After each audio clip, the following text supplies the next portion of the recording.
Bienvenue dans la face cachée du pixel. Je suis Olivier Cadeau, je dirige l'équipe des ingénieurs des services en ligne du jeu Beyond Good and Evil 2 à Ubisoft.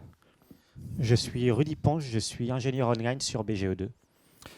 Et voici ce que nos parents pensent qu'on fait. Ils pensent qu'on donne vie à des environnements virtuels qui accueillent des joueurs en quête d'évasion, qui gambadent ou qui se combattent. Mais en fait, en réalité, nous ce qu'on fait, c'est des scripts, du code et plein de choses que vous, les développeurs DevOps, back-end, full stack parfois, connaissez bien. Donc vous allez trouver des choses familières, mais quand même, on va essayer de vous faire entrer dans notre univers du jeu vidéo qui a aussi ses particularités. Rudy. Je vais vous parler de C++, de comment le langage a évolué récemment pour être plus simple et du faux développement à Ubisoft et de comment on travaille dessus. Et après, je reviendrai pour vous parler de notre transition vers le back-end, de plus en plus prépondérant dans les jeux. Mais avant de commencer, je vais présenter un petit peu le studio Ubisoft Montpellier, qui bénéficie d'une certaine renommée pour certains jeux, comme par exemple Rayman ou les Lapins Crétins, qui ont été créés ici, et aussi le premier Beyond Good and Evil. On a aussi dans le passé collaboré avec d'autres studios Ubisoft pour travailler sur des jeux comme Just Dance ou comme des Assassin's Creed, et aussi sur des films à licence, comme par exemple les films de Spielberg, comme Tintin. Et aujourd'hui, on a 3 projets en cours. On a Beyond Good and Evil 2, donc celui pour lequel on est là. On a aussi Space Junkie, un jeu en réalité virtuelle qui est sorti déjà, et Ghost Recon Breakpoint, qui sortira cette année.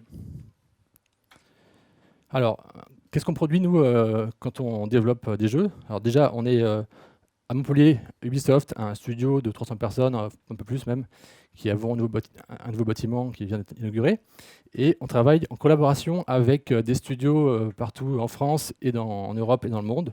Par exemple, on travaille très proche avec Bordeaux, avec Sofia, par exemple.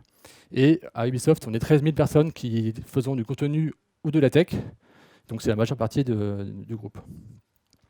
Concrètement, quand on crée un jeu, bien sûr, on crée la boîte, enfin, ce qu'il y a dans le CD de la boîte du jeu, mais aussi, d'abord, avant tout, on crée un éditeur de jeu qui va servir aux artistes et aux designers à créer les données. Parce qu'à Ubisoft, on crée notre propre moteur, on n'utilise pas Unity 3D ou bien Unreal.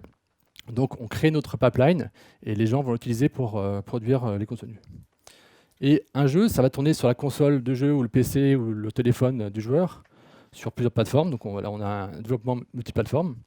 Mais aussi, une partie sera sur côté serveur, on va y revenir. Donc plateforme par exemple Linux. Et avec en outre des services en ligne avec du coup plutôt du Docker. Et enfin une partie web qui nous sert nous à opérer le jeu avec des frameworks web classiques, on va y revenir aussi. Alors du coup, ça mêle beaucoup de technologies, qu'on fasse par exemple de l'interface graphique sous Windows pour le pipeline, avec des technos du genre WPF, qu'on fasse du rendu 3D, ou encore du déploiement dans le cloud, de la base de données, et puis du développement web front-end par exemple. Donc pour commencer, Rudy va vous détailler un peu ce qui se passe dans le développement du client et du game server en C++.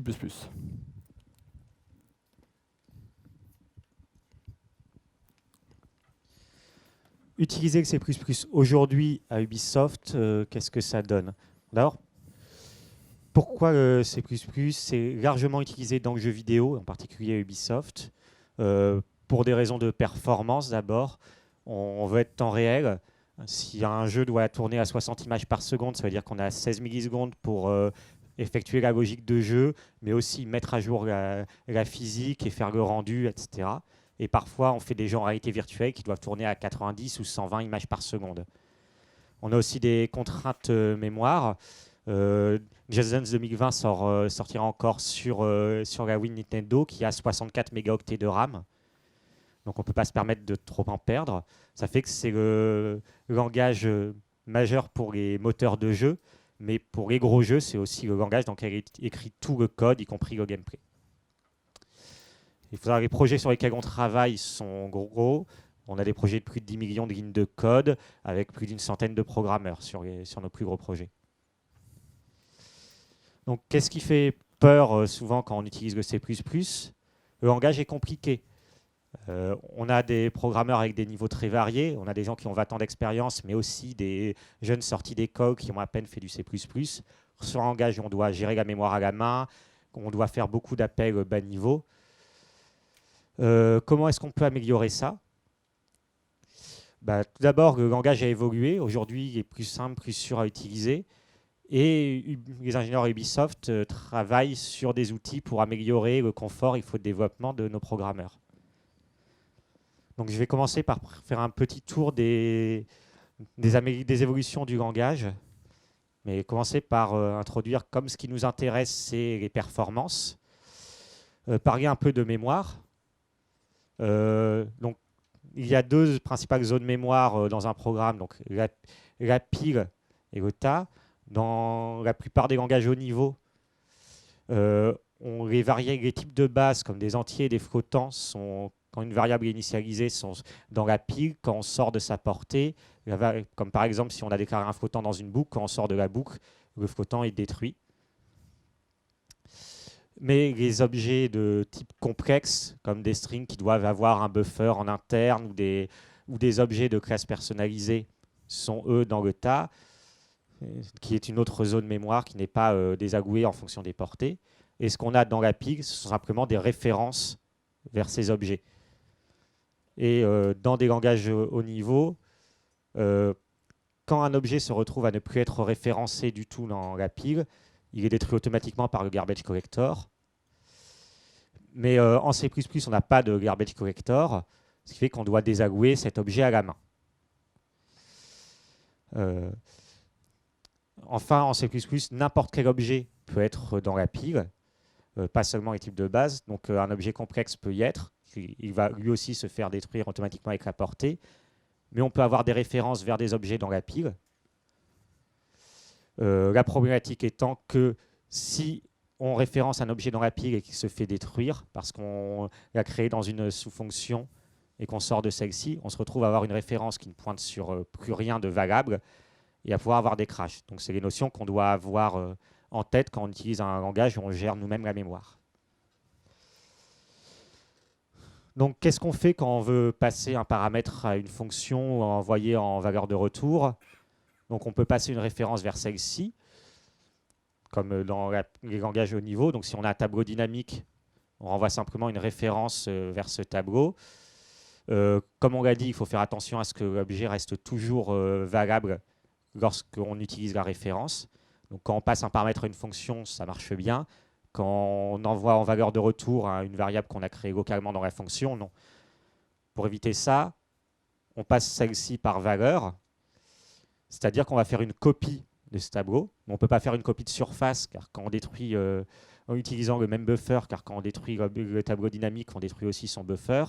Donc on doit faire une copie profonde, ce qui réclame une nouvelle allocation dynamique. Et une allocation dynamique, ça prend du temps. On veut éviter au maximum d'en faire. Du coup, en C++ 11, a été ajoutée la notion de move.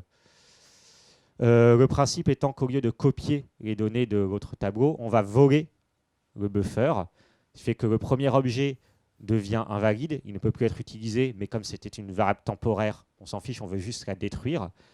Et la valeur qu'on retourne, on n'a pas eu à faire de nouvelle allocation dynamique. C'est un ajout assez récent, mais qui permet d'énormes améliorations de performance. En outre, l'un des principaux problèmes du C++ qui était de faire énormément de copies. On peut choisir ce qui est disponible. Il y a certains objets qui ne sont que copiables, d'autres qui ne peuvent être que movés, ou de certains où on peut faire les deux.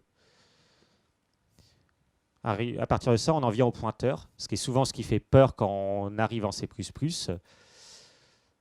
Donc, quand on veut stocker un objet alloué dynamiquement, pour quelque raison que ce soit dans une classe, on doit donc gérer qu'on va bien désallouer celui-ci. Donc quand on détruit l'objet qui le contient, on doit aussi détruire la zone vers laquelle on pointe. Donc c'est un peu de code à écrire, ça n'a pas l'air compliqué, sauf que du code simple, en réalité, il y a plein de cas qui ne sont pas gérés. Ici, si on effectue une copie de cet objet, l'objet pointé, la zone mémoire va être détruite 2 fois dans chacune des copies, ce qui va entraîner un crash. Donc il y a beaucoup plus de code à écrire. Dire qu'on ne veut pas supporter forcément la copie, mais qu'on veut supporter le transfert, ça devient déjà bien plus lourd en termes d'écriture, à prendre du temps. Et ce code, c'était ce que la plupart des programmeurs écrivaient, mais il y avait encore des cas particuliers qui n'étaient pas gérés ici et qui peuvent encore entraîner des crashs dans certaines utilisations. Donc, qu'est-ce qu'on fait aujourd'hui pour éviter ces erreurs et ces bugs? Bien, le code le plus simple, c'est celui qui a le moins de bugs, c'est celui qu'on n'écrit pas. Donc, il y a la règle de 0. Le principe étant qu'on ne veut ni dire comment on détruit l'objet, ni comment on copie ou le move. Pour ça, on utilise les uniques PTR qui sont dans la librairie standard, qui sont une classe qui va uniquement s'occuper de définir les règles de destruction, de copie, etc. Et du coup, dans notre classe haut niveau, on n'a plus aucun code qui s'occupe de ça et on peut se concentrer sur la logique au niveau, ce qui évite énormément d'erreurs possibles et permet de se concentrer, quand on fait de la programmation haut niveau, à ne pas s'occuper des détails bas niveau. On a également des shared PTR qui permettent de dire que là, plusieurs objets peuvent pointer vers la même zone mémoire et on va la libérer uniquement au moment où plus aucun objet ne l'utilise. Le C++ moderne a aussi ajouté un certain nombre de sucres syntaxiques. Avant, par exemple, quand on voulait utiliser des boucles sur un tableau, on avait tendance à utiliser les index, à les incrémenter manuellement. Sur des dictionnaires, on devait utiliser la notion d'itérateur avec des noms de type à rallonge à écrire. On a du mal à le faire loger sur une ligne. Donc C++ moderne, maintenant, on a ajouté le mot-clé auto qui permet de faire de l'inférence de type, de ne plus écrire ces termes à rallonge, et les range-based for loop qui permettent de simplement dire qu'on veut parcourir un conteneur sans avoir à se préoccuper réellement de la notion d'itérateur. Entre ça et les uniques PTR, on a éliminé énormément de crashs simples et parfois compliqués à débugger. Il y a évidemment beaucoup d'autres sucres syntaxiques qui ont été ajoutés en C++, mais je ne vais pas m'étendre sur tous. Je vais parler un peu de lambda, donc ce qui est appelé dans d'autres langages des closures. Ce sont simplement des fonctions avec un contexte et qu'on peut stocker dans une variable. L'utilisation, c'est typiquement, on veut savoir quel est notre rang, donc on a une liste de joueurs, on veut savoir lesquels sont encore en vie et plus forts que nous.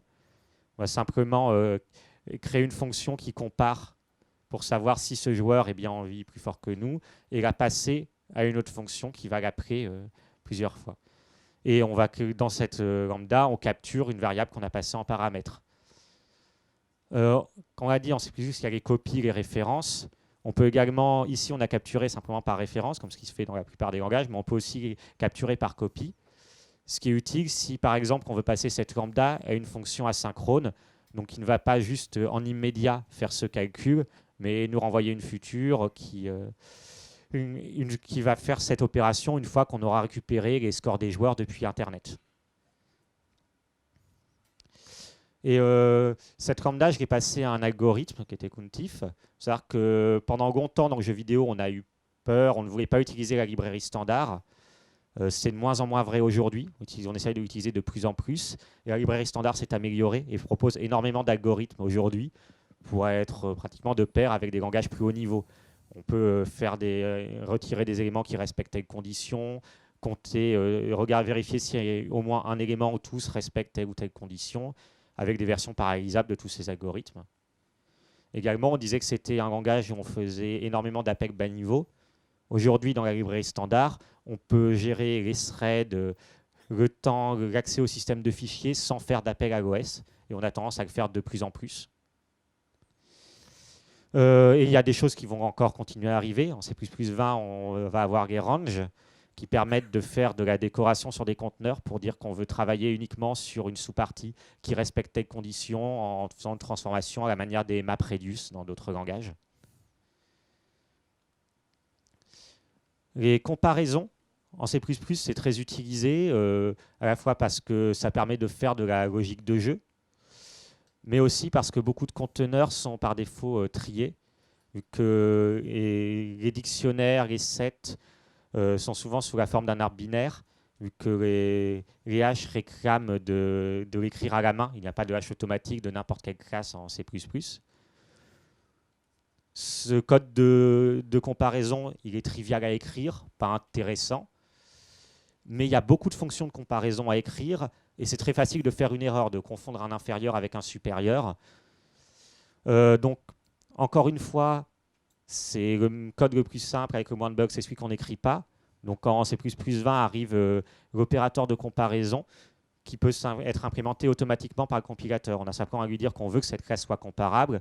Et ici, il va d'abord vérifier dans l'ordre, comparer toutes les variables. Donc, mettre d'abord tous les joueurs en vie, selon leur niveau, puis en cas d'égalité, selon leur nom. Évidemment, il y a bien d'autres choses qui arrivent en C++. La réflexion devrait arriver dans les années à venir, ce qui permettra par exemple de faire de la génération automatique d'UI pour des outils permettant d'éditer des objets du jeu, ou de simplifier l'écriture des sauvegardes en disant qu'on veut stocker tel objet d'une classe complexe sans avoir à écrire à la main comment on doit le sérialiser.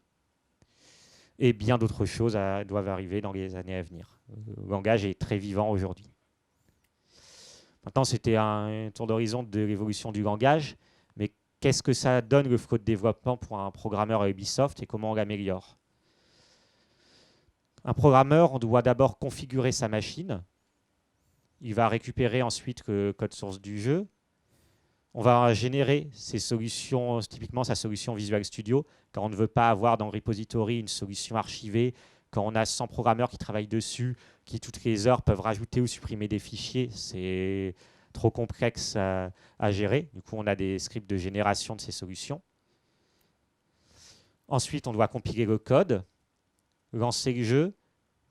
On va tester la fonctionnalité sur laquelle on travaille, changer le code, ainsi de suite, jusqu'à ce que la feature soit terminée. À ce moment-là, on va faire une code review et soumettre le code. Donc, la première phase de configuration du poste et de récupération du code, comment est-ce qu'on peut l'améliorer? Aujourd'hui, en programmation, les packages, c'est fondamental. À peu près tous les langages de programmation ont leur gestionnaire de packages, NuGet en C#, NPM en JavaScript, etc. Le C++ est très en retard là-dessus. Il y a quelques tentatives, VCPKG, Conan sont des outils qui font des essais là-dessus. Il y a du travail en cours dans le comité de standardisation C++, mais c'est encore très embryonnaire. Et du coup, les ingénieurs d'Ubisoft travaillent beaucoup sur ce sujet-là, notamment en distribuant des compilateurs sous forme de package, ce qui évite de devoir installer manuellement la version spécifique de Visual Studio qu'on utilise sur le poste de chaque programmeur, et ce qui simplifie beaucoup les mises à jour d'une build farm. On n'a pas besoin de stopper toute cette build farm pour mettre à jour les images de chacune des machines. Les librairies externes, donc que ce soit des third parties comme LibZip ou des middleware internes, mais qui ne sont pas directement liés au jeu, on peut distribuer leur code source sous forme de package au lieu de les mettre dans le repository du jeu. J'ai également pu travailler sur CPPAC, qui suit le même principe pour les librairies externes, mais qui, au lieu de distribuer le code source, distribue directement les librairies compilées, tout en permettant au jeu de choisir quelles options de compilation utiliser, si la librairie fournit des points de customisation, lesquels on veut. Le principe étant principalement de gérer le graphe de dépendance, c'est-à-dire dire que si je mets à jour mon compilateur, il ne faut pas que j'oublie de recompiler une des 12 librairies que j'utilise. Et c'est écrit en C# et c'est intégré avec les autres outils dont on va parler. Parler maintenant, oui, la génération de solutions, un sujet complexe. À Ubisoft, on utilise SharpMake, donc qui génère des scripts de build, un peu comme des Makefile et des solutions Visual Studio. CMake, qui est l'outil majoritairement utilisé en C++, a un certain nombre de soucis. Majoritairement, c'est très compliqué à maintenir des scripts CMake. Et la génération peut être longue et prendre plus d'1 minute sur les projets de notre taille. Et SharpMake se concentre sur ce qui est essentiel pour nous à Ubisoft, c'est-à-dire, encore une fois, la gestion des dépendances, dire à quelle fonction a accès tel projet. Donc, principalement, dire que le moteur ne devrait pas accéder directement à une fonctionnalité très haut niveau du gameplay. Le support de plateformes propriétaires, Il faut savoir que Ubisoft s'est engagé à ne pas divulguer d'informations techniques sur les consoles sur lesquelles on travaille. Donc, pour supporter une librairie sous CMake, il faut déjà qu'on forque CMake pour supporter ces plateformes. Et enfin, c'est écrit en C#, c'est facile à débugger, du coup, c'est modulaire et les générations de solutions sont rapides. On génère en 2-3 secondes des solutions d'une centaine de projets. On a pu faire ça en supprimant des fonctionnalités qui ne nous servaient pas dans CMake, notamment la détection automatique des fonctionnalités supportées par la plateforme ou le compilateur. On gère quelques plateformes qu'on maîtrise, qui sont très connues. On n'a pas besoin de cette fonctionnalité-là et du coup, le gérer manuellement est plus simple que d'avoir un système automatisé complexe. SharpMake est développé en interne à Ubisoft, mais a été rendu open source et est disponible sur le GitHub d'Ubisoft. Ensuite, pour compiler le code, la compilation en C++, c'est long. C'est l'un des majeurs défauts du C++. Pour améliorer un peu ça, on utilise FastBuild. Donc, c'est un build system qui remplace les Makefile ou MSBuild dans Visual Studio, qui améliore le temps de build en utilisant un certain nombre de techniques, du caching, entre autres, et qui permet de distribuer le build sur plusieurs machines. Donc, comme on est une grosse entreprise comme nous, on a souvent, rien que sur notre studio, plus d'une centaine de machines qui ne sont pas utilisées à leur capacité totale. Donc, quand un programmeur a besoin de compiler, s'il peut les utiliser, ça améliore énormément son temps d'itération. FastBuild est un projet open source. Ubisoft a son fork de ce projet et on remonte régulièrement nos modifications dans la version officielle. Ensuite, changer le code. Bon, on ne va pas programmer à la place de nos programmeurs, mais on peut les aider. Entre autres, on fournit un certain nombre d'outils basés sur Clang aujourd'hui. Donc, Clang, c'est un compilateur open source en C++. Ubisoft a commencé à faire quelques changements dedans, notamment pour améliorer les temps de compilation sous Windows. Et ce compilateur nous fournit libclang, qui est une librairie qui nous permet d'analyser le contenu de nos programmes. Et à partir de ça, on a pu travailler sur certains outils, notamment une génération automatique de code de réflexion ou de sérialisation, de l'analyse de temps de build, afin de savoir sur quoi se concentrer. Si on a un fichier qui nous prend 15 secondes de build, ça vous arriver à savoir pourquoi et se concentrer sur cela. Et aussi de l'aide au refactoring, savoir est-ce qu'une fonction est réellement utilisée, est-ce qu'on peut la supprimer sans risque. Dans un projet de plus de 10 millions de lignes de code dans lequel on a 5 forks, est-ce qu'un des forks l'utilise encore et est-ce que la supprimer ne gênerait pas les intégrations futures? C'est compliqué sans un outil d'analyse d'arriver à savoir ça. Et dans la journée de travail classique, la boucle d'itération de je développe une fonctionnalité, je teste le changement, je refais un nouveau changement, etc. Comment on peut améliorer le temps d'itération là-dessus pour se concentrer sur le temps à programmer? Reproduire un bug, ça peut être très long. Déjà, le jeu prend du temps à démarrer et arriver dans la situation du bug, ça peut être compliqué. Il faut aller à un endroit spécifique, tuer 10 ennemis. Ça peut prendre plus d'une dizaine de minutes pour setuper ça correctement. Encore pire en multijoueur, si on a besoin de coordonner 4 instances du jeu pour être dans une situation à des timings précis. Donc, comment est-ce qu'on peut améliorer ça? On veut faire du hot reload sur le code. Et pour ça, il y a l'edit on continue. Donc, ce qui nous permet de modifier le code, de le compiler et de l'injecter à la volée dans un process en train de tourner. On utilise pour ça à Ubisoft 2 outils externes, majoritairement Recode et Live++, ce qui fait gagner énormément de temps d'itération là-dessus. Et enfin, au moment de review et de soumettre le code, on peut également améliorer un peu la vie des programmeurs. Pour ça, les ingénieurs d'Ubisoft travaillent sur une suite d'outils Clever qui est basée sur l'intelligence artificielle. Et le but étant d'analyser les risques dans un changement et d'aider à améliorer la qualité du code. Il y a eu un partenariat avec Mozilla là-dessus. C'est fait par l'équipe de La Forge et Ubisoft qui a sur leur site déjà des vidéos de quelques conférences si ça vous intéresse. Après ce petit tour du C++ et des outils qu'on utilise à Ubisoft, je vais rendre la parole à Olivier pour parler de back-end. Donc, on va parler back-end, mais pourquoi on a besoin de back-end en fait, dans un jeu vidéo en fait. Eh bien, pour resituer le contexte, je vais vous présenter un peu notre problématique de jeu au réseau.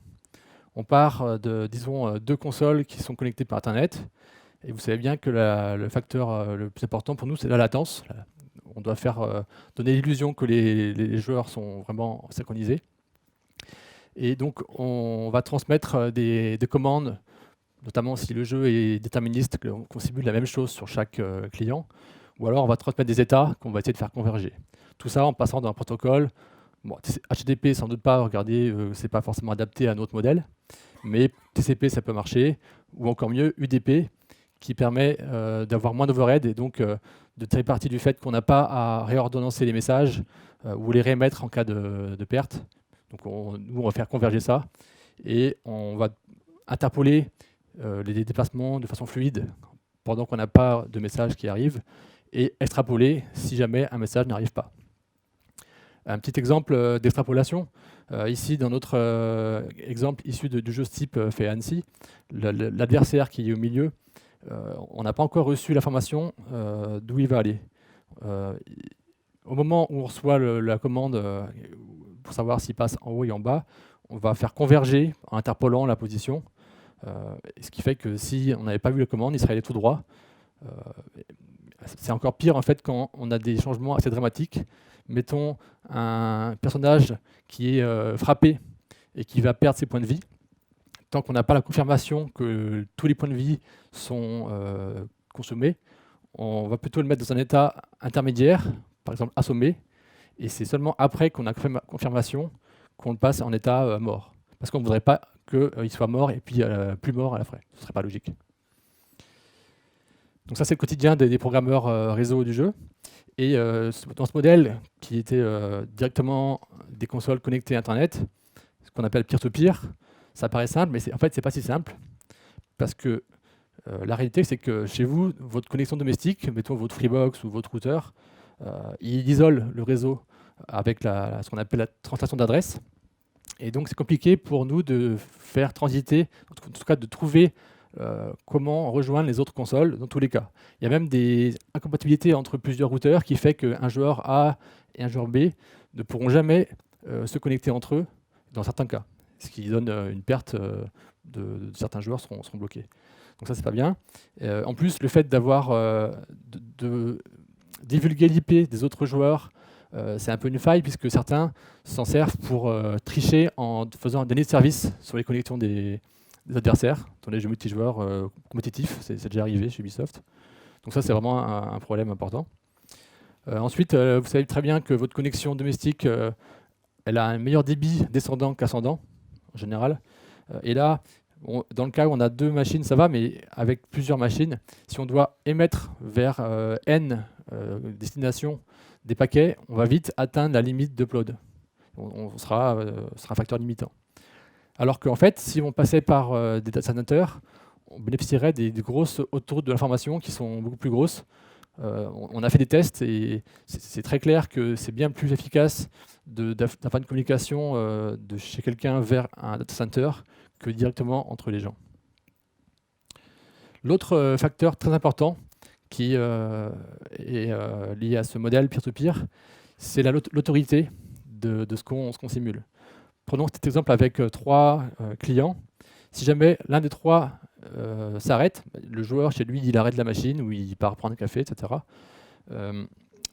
Le souci, c'est que s'il simulait l'autorité d'un personnage, les 2 autres ne sauront plus quoi faire. Il va falloir transférer l'autorité à un autre. Donc élire un nouveau hôte de cette autorité, qu'on appelle la migration. C'est un process un peu compliqué à gérer. Et en plus, il génère des freezes dans le jeu. Ce n'est pas agréable pour les joueurs. L'autre souci de ce modèle, c'est que comme le client tourne chez des gens qui sont maîtres de leur machine, en tout cas les PC, ils peuvent utiliser un hack qu'ils ont acheté pour 10 $ sur un site russe. Et du coup, ils peuvent très bien tricher. Ça donne une expérience pas équitable pour les joueurs. C'est un gros problème. En fait, on passe beaucoup de temps, nous, dans notre travail, à lutter contre la triche. C'est un peu faire la police, mais c'est obligé.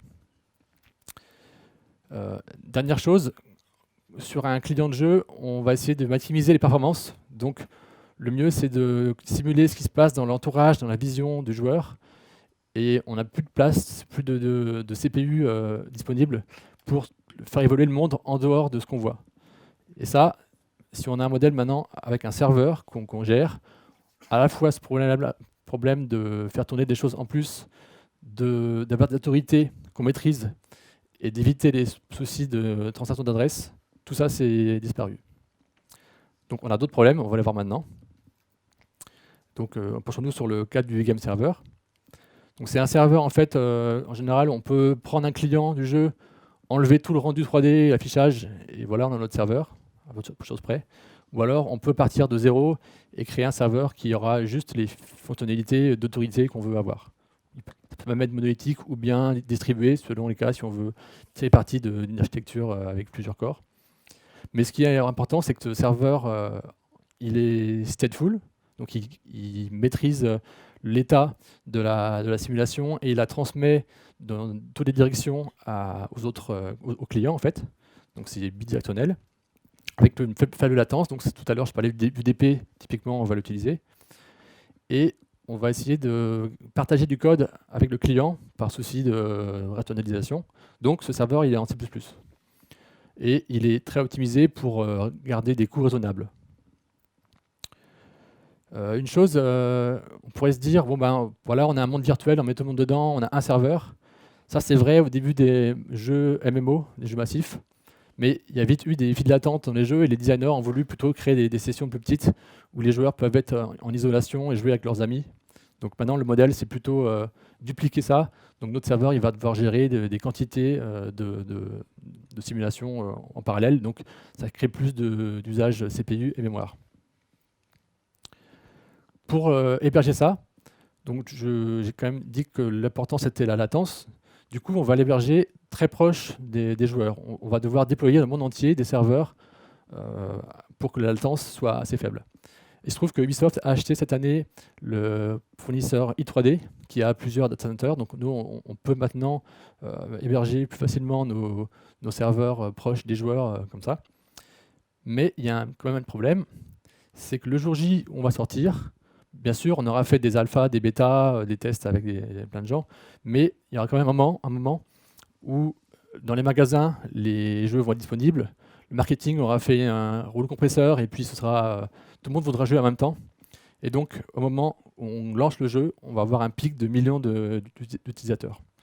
Et c'est encore plus le cas pour les jeux gratuits où les gens ne se posent pas la question d'acheter le jeu. Donc, pour gérer ça, on a des solutions comme par exemple gérer des pics sur du cloud. Alors bien sûr, le cloud, c'est plus cher par rapport au temps, mais c'est plus flexible. Du coup, notre serveur, on doit le déployer dans des espaces cloud. Il y a une technologie que Google a créée en open source, c'est Agones, en partenariat avec Ubisoft. Et il y en a d'autres, plus propriétaires. Et l'autre chose, c'est que quand on déploie nos serveurs, il faut les démarrer un petit peu avant, puisque le temps de charger les données, ça prend quand même quelques secondes, 20 minutes. Et on ne peut pas dire à la seconde, je démarre un serveur. Donc on doit un petit peu deviner quelle sera l'affluence et un peu anticiper la courbe de CCU, de concurrent user. Donc on a des algos qui essayent de deviner ça et qui collent le plus proche pour à la fois être réactif mais avoir un coût raisonnable. Alors ça, c'était donc le serveur de jeu qui est stateful, mais vous vous dites sans doute, le souci c'est qu'on ne bénéficie pas des technos actuels de la tech, open source, de tout ce qui est stateless, de la facilité d'avoir des langages de haut niveau, des bases de données, des déploiements continus, etc. C'est pourquoi on va effectivement aussi créer une couche de services qui vont avoir une vocation à gérer tout ce qui est plus social. Donc c'est un modèle à 3 couches, client, serveur et service. Donc ces services, qu'est-ce que c'est par exemple? Le matchmaking qui met en relation des joueurs ensemble, la gestion des événements qui mettent à jour le jeu, ou par exemple un service qui serait plutôt mis en commun à Ubisoft, ce serait la gestion de la fidélité, ce qu'on appelle Ubisoft Club. Donc ça, ce serait commun, mais les services qui sont typiquement faits pour notre jeu à nous, ce sera nous à Montpellier qui allons les développer. Exemple, matchmaking. Matchmaking, c'est assez proche des règles du jeu, ça change pour chaque jeu en général, parce qu'on peut avoir des sessions de coopération, PVP, etc. Donc le but, c'est de trouver des joueurs avec qui jouer, et si possible avec un niveau assez équivalent, favoriser si on a des amis qui sont disponibles, qui sont en ligne, les gens qui parlent la même langue, qui sont dans la même région pour que la latence soit plus faible, etc. Et parfois, il y a des contraintes. Si des joueurs ont dit « je veux jouer avec mes amis, j'ai ce groupe-là », et on doit faire venir ce groupe entier dans la session, donc on a des slots à réserver. Et tout ça doit être fait de façon rapide. Donc c'est vraiment du matchmaking temps réel. Donc par exemple, le techno pour ça qui nous intéresse, c'est Redis, puisqu'on peut faire des choses assez rapides en mémoire. Donc on l'utilise dans ce cas-là. Un autre exemple, c'est le profil de la progression de l'inventaire. On veut garantir la cohérence des données par des transactions, puisque l'inventaire peut être modifié pas seulement à partir du jeu, mais à partir du back-office si on a un opérateur qui doit faire une modification, ou même d'une application mobile qu'on pourrait écrire après, qui pourrait aller interagir avec votre inventaire pour faciliter la gestion. Donc un exemple de techno qu'on utiliserait pour ça, c'est MongoDB pour avoir la gestion des propriétaires hiérarchiques de l'inventaire. Alors il se trouve que nous, comme beaucoup d'entre vous, on était avant sur une techno monolithique, et on est passé l'année dernière sur le modèle de microservices. Donc avec des conteneurs Docker, un langage qui peut être différent selon les équipes, selon les projets. Bon, on essaie de ne pas en avoir 36 000. Une base de données aussi qu'on peut choisir. Et surtout des standards web maintenant, comme WebSocket ou des modèles GraphQL parfois. Et ce qui nous intéresse, c'est de pouvoir déployer dans le cloud sous Linux avec des frameworks standards, des stacks open source. Dans notre cas, à nous, sur notre projet, on a choisi d'utiliser C# pour la plupart des services, et certains d'autres en Go, ou Golang, le langage de Google. Et d'autres équipes travaillent avec Node.js, et certaines en Python. Pour déployer, on a choisi aussi Kubernetes. Donc c'est le système d'orchestration créé par Google et mis en open source. À ce sujet, comme on est toujours en train de trouver essayer de trouver une solution meilleure, notre collègue Rod Cloutier a participé à des conférences comme la KubeCon ou d'autres, et si vous intéresse, vous pouvez voir un peu nos démarches, comment faire tourner des stacks locales pour le développement, et ensuite des stacks plutôt dans le cloud. Donc ça, c'est un domaine qui évolue, on est en train d'apprendre beaucoup là-dessus, vu que ça fait pas si longtemps que ça qu'on est dessus, mais c'est vraiment intéressant. Et surtout, ça permet de faire des mises à jour sans coupure, des rolling updates, puisque on a plusieurs instances, il suffit de switcher le load balancer sur la nouvelle et d'arrêter l'ancienne après. C'est plus résilient, on peut déplacer des instances sur d'autres machines. Ça permet de scaler très facilement, en mettant des plages min-max par exemple. Et enfin, c'est agnostique du cloud, puisque ça peut tourner sur du cloud Amazon, du Google bien sûr, du Azure, même Tencent en Chine. Quand on va faire une modification qu'on veut déployer, nous on essaye d'être dans le modèle configuration as code, donc de tout loguer ce qu'on modifie, comme configuration, comme code, même comme données. Donc ça va partir dans un CI/CD, donc l'intégration continue de GitLab. Et on a des tests unitaires et fonctionnels qui peuvent passer.